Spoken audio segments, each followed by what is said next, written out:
এখন অন্তর্বর্তীকালীন সরকার আমরা যখন দেখি যে আমাদের আন্দোলনকে সফল করার জন্য বা দাবি জানানোর কিছু কাঠামোগত প্রক্রিয়া রয়েছে। প্রথমত হচ্ছে নির্দিষ্ট যিনি কর্তৃপক্ষ রয়েছে, নির্দিষ্ট কর্তৃপক্ষকে অ্যাপ্রোচ করতে হয়। নির্দিষ্ট কর্তৃপক্ষ যদি সেটা না শুনে তখন সেটা নিয়ে আমরা স্মারকলিপি আকারে দিতে পারি। এখন আপনি যদি প্রথমেই আপনি রাজপথ দখল করেন, প্রথমেই মাথায় রাখতে হবে প্রথমেই টেবিল টক যদি না হয় তারপরে হচ্ছে স্ট্রিট টক। কিন্তু তারা যায় প্রথমেই তারা স্ট্রিট শুটে যেহেতু চলে যায়, এই কারণে অন্তর্বর্তীকালীন সরকারের কাছে আমাদের আহ্বান থাকবে যে এই ধরনের রাষ্ট্রবিরোধী আমাদের যে স্টেটের যে ফাংশনসগুলো রয়েছে এই ফাংশনসগুলোকে যারা বিতর্কিত করতে চায় তাদেরকে সুবিধাভোগী হিসাবে চিহ্নিত করে তাদের বিরুদ্ধে আইনানুগ ব্যবস্থা নেওয়ার জন্য আমরা অবশ্যই আহ্বান জানাবো। আচ্ছা, আমি এইচএসসি পরীক্ষার বিষয়ে আমি একটু 1 মিনিটে আমি ডিটেল বলি।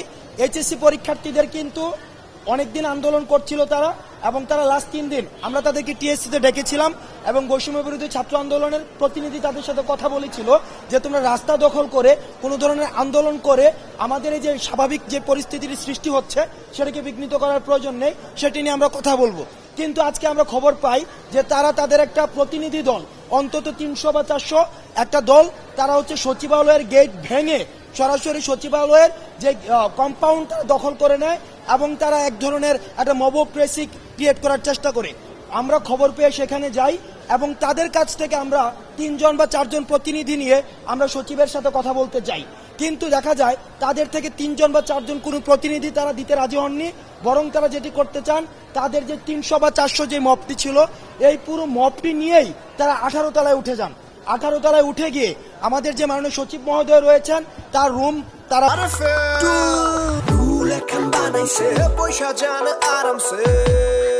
হচ্ছে অবরুদ্ধ করে, এবং সেখানে হচ্ছে ঢাকা বোর্ডের যিনি চেয়ারম্যান ছিলেন এবং আন্তঃ বোর্ডের যিনি চেয়ারম্যান এবং আমি সহ সবাইকে তারা অবরুদ্ধ করে। আমরা তাদেরকে বিভিন্নভাবে বোঝানোর চেষ্টা করি এইচএসসি পরীক্ষা একটা গুরুত্বপূর্ণ পরীক্ষা, এটি যদি পরীক্ষা ছাড়া তোমরা যদি উত্তীর্ণ হও তাহলে সারা জীবনের জন্য একটি স্টিগমা থেকে যাবে। এই স্টিগমা নিয়ে তোমার সারা জীবনের উচ্চশিক্ষার যে দ্বারটি সেটিতে তোমাদের একটি সংকটের মধ্যে পড়তে হবে। কিন্তু তারা আমাদের কোনো কথাই শুনেনি, বরং সচিব মহোদয় থেকে শুরু করে আমাদের সবাইকে একটু অবরুদ্ধ করে এক ধরনের বিচ্ছিন্ন ব্যবস্থা, অর্থাৎ সেখানের যে ভাঙচুর বা বিভিন্ন বিষয় সেই দিকেও তারা চলে যায়। সেজন্য সচিব মহোদয়, মাননীয় যে শিক্ষামন্ত্রী, শিক্ষা উপদেষ্টা রয়েছে এবং সর্বশেষ আমাদের যে প্রধান উপদেষ্টা রয়েছে তাদের সাথে আলোচনা করে তারপরে সিদ্ধান্ত নিয়েছে যে এই পরীক্ষাটি হচ্ছে বাতিল করা হলো। কিন্তু আমরা আমাদের জায়গা থেকে এই যে পরীক্ষাকে সম্পূর্ণ বাতিল করে দেওয়ার বিষয়টিকে আমরা কখনোই সমর্থন করি না, কারণ মেধা ছাড়া এভাবে কোনোভাবেই একটা ছাত্র পরীক্ষা ছাড়া একটা ছাত্রকে কখনোই মূল্যায়ন করার সুযোগ নেই। পরীক্ষাই হচ্ছে একটা ছাত্রের মেধা মূল্যায়নের একমাত্র মাধ্যম। এই যে পরীক্ষা ছাড়া মূল্যায়নের মধ্য দিয়ে যারা প্রকৃত মেধাবী, যারা সারা বছর ধরে পড়াশোনা করেছে তাদেরকে মূলত অনুৎসাহিত করা হলো।